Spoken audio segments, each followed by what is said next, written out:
हम जिसे श्रेया की मम्मी का कॉल समझ रहे थे वो असल में कबीर का कॉल था। सुनाई नहीं दिया एक बार में? बेसन की घोड़ी जल्दी करा, तेरी ऐसी मरम्मत करूंगा कि। श्रेया के लिए ऐसी अनोखी गाली सुनकर अथर्व के अंदर का मर्द जाग गया। ओए कुत्ते, सुअर, बंदर, भैंस के लोटे, पड़ोसी की औलाद है तो वही मिल। तेरी सारी बॉडी तेरे पिछवाड़े में डाल के ऊपर से वाइन का लकड़ी वाला ढक्कन लगाऊंगा मादरचोद। तू भी उसके साथ है हरामी। एक लड़की से शादी करके तेरा मन नहीं भरा? तू आ बेटा। कौन सी शादी बे? हैं? और मैं क्यों नहीं यहाँ पे रहूंगा? अबे मेरे फोन पे ही तूने कॉल किया है ना साले बंदर चोद। सुहानी धीरे से मेरे कान में बोली, ये बेसन की घोड़ी, भैंस की लोटी, बंदर चोर, ये क्या बक रहे हैं दोनों? तुम्ही ने ये एक्स्ट्रा क्रिएटिव गालियाँ इन्हें सिखाई है ना? मैंने उसे घूर के देखा। अबे छछुंदर के गोटे, साले उबली हुई गोभी के डट्ठल, मैंने आर्थव को फोन लगाया है, तुझे नहीं। चल फोन उस मुट्ठल को दे, वरना तेरे पिछवाड़े में पेट्रोल का पाइप डाल के तेरी टंकी फुल कर दूंगा। हे भगवान, ये ऐसी इनोवेटिव गाली थी कि मैंने सच में इमेजिन कर लिया था कि मेरे पिछवाड़े में पेट्रोल डाला जा रहा है। अबे ओ शर्लॉक होम्स की बासी टट्टी, ये है तेरी जासूसी? चूतिए, मैं अथर भी बोल रहा हूँ। पार्थिव तो बात करने की हालत में ही नहीं है। क्यों? उसके मुंह में केला है क्या? अभी वो तुषार कपूर बना हुआ है, वरना साले तुझे वो ऐसी इनोवेटिव गालियां देता ना कि गूगल करते करते तेरा हाथ थक जाता। तू भौंकता ही रहेगा या सामने भी आएगा? अबे अगर मैं सामने आ गया ना तो तू मुंह देगा और तू हक देगा तो तू उसे साफ करेगा। फिर मैं क्यों साफ करूंगा? क्योंकि तू इसी लायक है, समझ रहा है ना? और मैं अभी के अभी आ रहा हूँ सस्ते जासूस। अगर तुझमें 2 पैसे की भी अकल बची है ना तो भाग जा वहां से, वरना मैं तेरी ऐसी मारूंगा ना कि। कबीर ने पूरी बात सुने बिना ही कॉल काट दिया।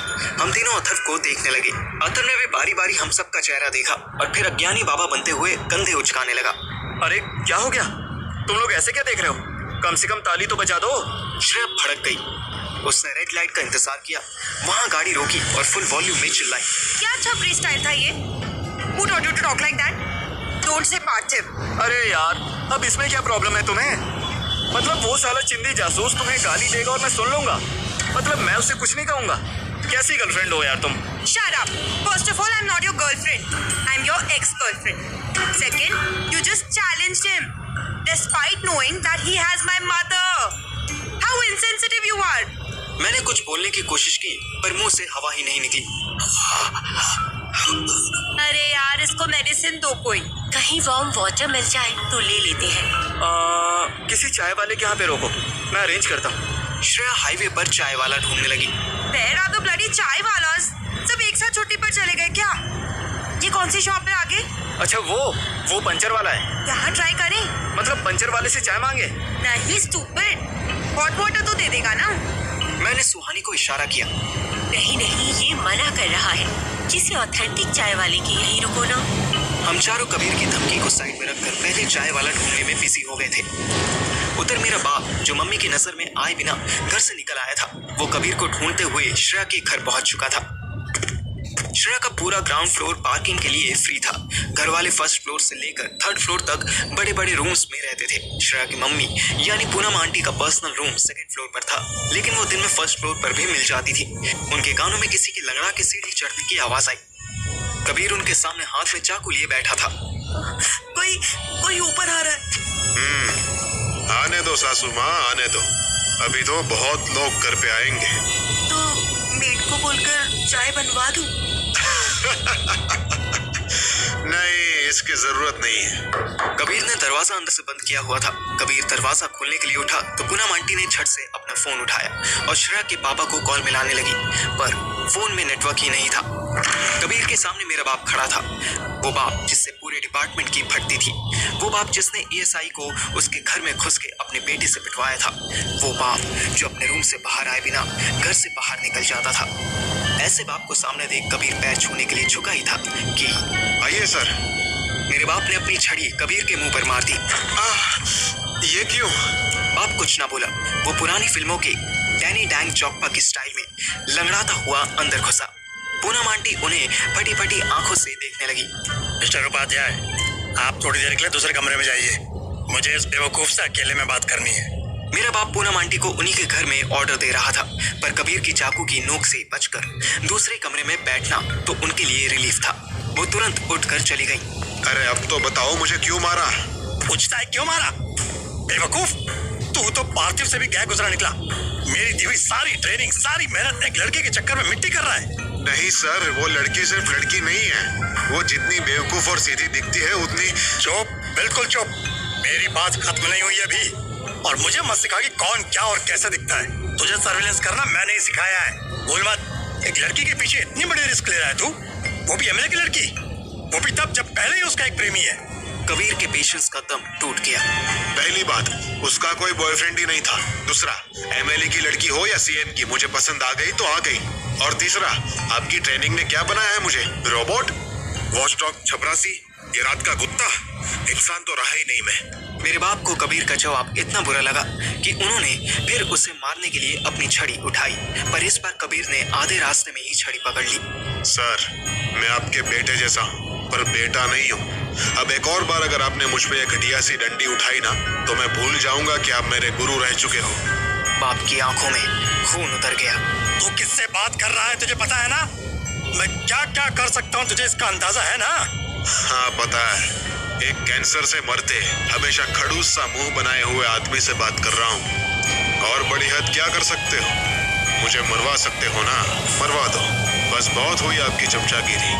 उधर डिपार्टमेंट भी अपनी तरक्की, अपनी कमाई, अपने डॉलर्स देख रहा है, और आप वहीं ढांक के 3 बात। तू अचानक से इतना नीचे गिर जाएगा इसकी उम्मीद नहीं थी। तू एक लाइन में बता कि तुझे क्या चाहिए। फर्स्ट ऑफ ऑल मुझे श्रेया चाहिए। सेकंड, कबीर नहीं जानता था कि पूनम आंटी रूम से बाहर निकलने के बाद भी दरवाजे पर कान लगाकर उन लोगों की कन्वर्सेशन सुन रही थी। साथ साथ वो बार बार श्रेया के पापा को कॉल लगाने की कोशिश कर रही थी, पर मोबाइल नेटवर्क ही नहीं पकड़ रहा था। सेकंड, मुझे यहाँ से नेपाल जाना है। मैं और श्रेया वहाँ पर खुश रहेंगे। पैसा तो मेरे पास है, आप बस मेरा सेफ पैसेज अरेंज करवा दो। भांग खाई है तूने? मैं ऐसा क्यों करूंगा? क्योंकि आप चाहे जितने ताने दे लो, आपको अपने बैंगन जैसे बेटे से तो प्यार है ना। कम से कम उसकी इतनी परवाह तो होगी ना कि उसको मरने ना दो। मतलब? ये हुई ना बात।